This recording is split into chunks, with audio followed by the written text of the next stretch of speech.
friends. It's Miss Denise here.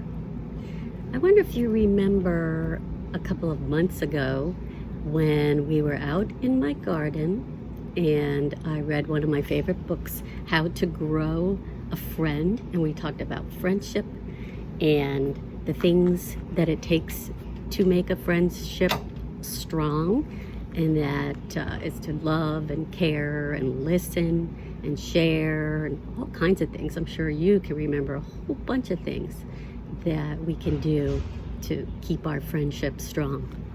But we also, on that day, planted some seeds for tomatoes and wildflowers.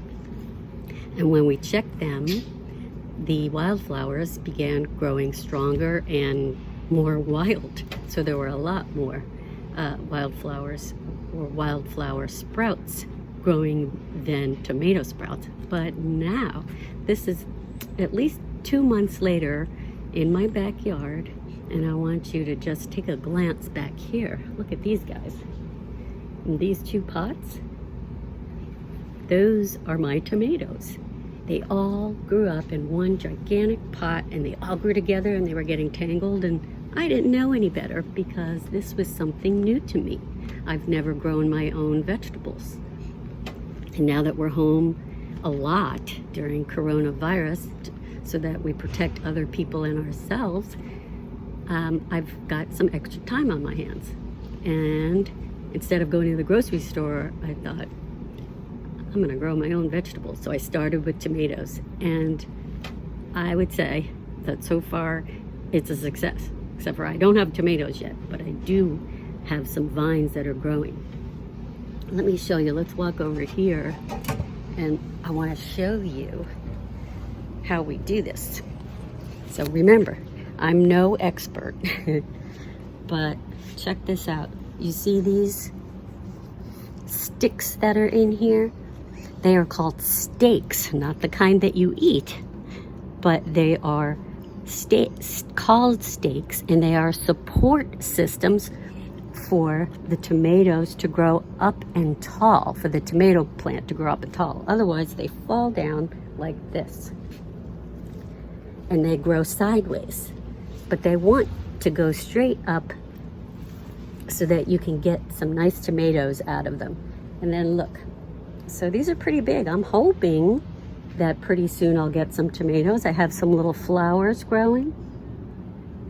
And then I want you to notice these leaves. What is on the leaves?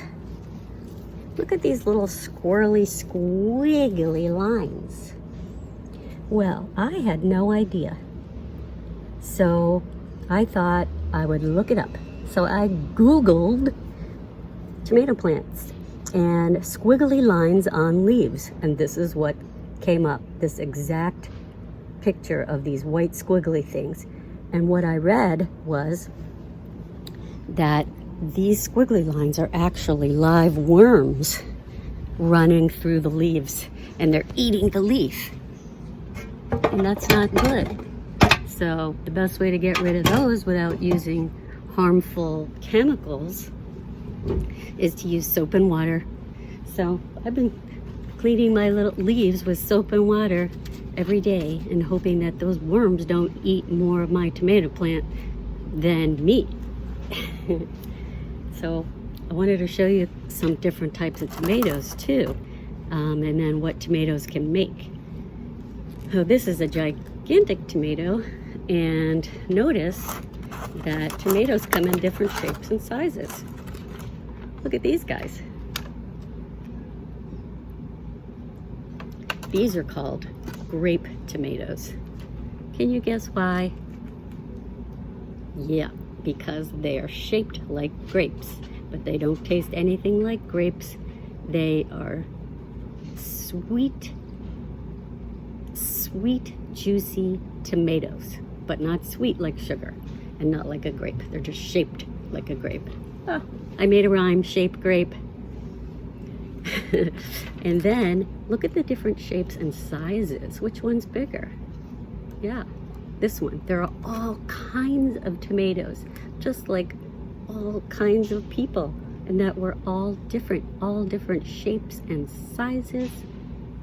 and we all look a little different, but we also have a lot of similarities. Just like the tomato. The tomatoes taste mostly the same. They're reddish orange, and they have a very similar flavor, even though they have different shapes and sizes.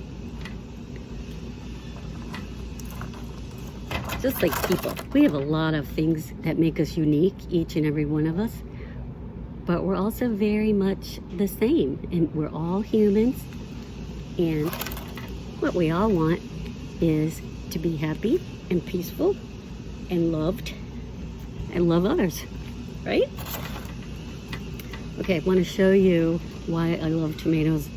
Another reason why I love tomatoes, I love to eat them like a snack. These little ones are delicious to eat as a snack, and they're very good for you. And I like to make my own tomato sauce. Now this is some sauce you can get from the grocery store, which I like too. And I just add some spices, and it's pretty yummy. But I want to try to make my own fresh tomato sauce with my own tomatoes and use my tomatoes that I've grown to put in my salads. And the tomatoes over there are small ones like this. They're going to be grape tomatoes shaped like an oval. So stay tuned and we'll see. I'm still looking, and hopefully in the next few weeks we'll see some tomatoes growing on those vines. Check it out. See you next time.